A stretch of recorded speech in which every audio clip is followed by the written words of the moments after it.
Eder, Mech, Pallister. Ci sono grandi aspettative riguardo alle nuove indagini relative alla morte di Liliana Resinovic.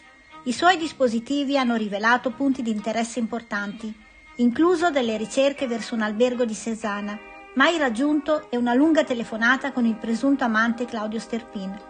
Ora la scienza forense sta concentrando le sue energie sull'esame del DNA.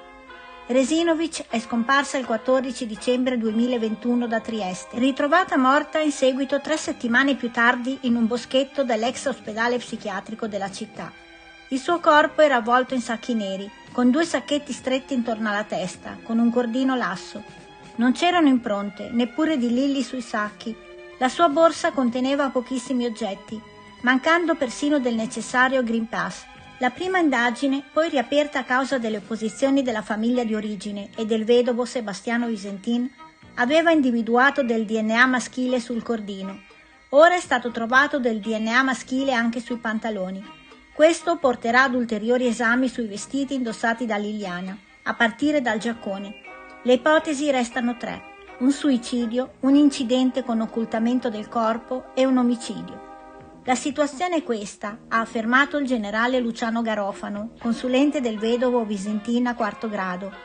Abbiamo 2 DNA estranei, quello sui pantaloni e quello sul cordino. Possono essere contaminazioni, ma comincia a diventare qualcosa che merita di essere approfondito. Ecco perché il giaccone, essendo come i pantaloni la parte più esterna, sebbene dentro i sacchi, merita ulteriori approfondimenti. Riesumazione sarà dolorosa. Chi è il nuovo medico legale di Resinovic? Ma perché è importante analizzare questi DNA? Non è possibile che derivino da una contaminazione? Se da una parte abbiamo del DNA sui sacchi, che sembra tutto riconducibile a Liliana, quello sui pantaloni mi porterebbe verso un'altra ipotesi. Questo insieme alla perizia medico-legale deve condurci a una verità, ha spiegato Garofano. Il DNA sul cordino è stato già confrontato con alcune persone vicine a Liliana, tra cui gli stessi Visentin e Sterpin. L'anatomopatologa Cristina Cattaneo, nominata dalla procura come esperta per la nuova indagine, dovrebbe decidere presto se procedere con l'esumazione del corpo per un'ulteriore analisi.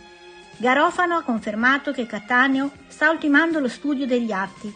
Le indagini dovrebbero terminare entro la fine dell'anno, a meno che non si trovi qualcosa di significativo che spinga a indagare ancora.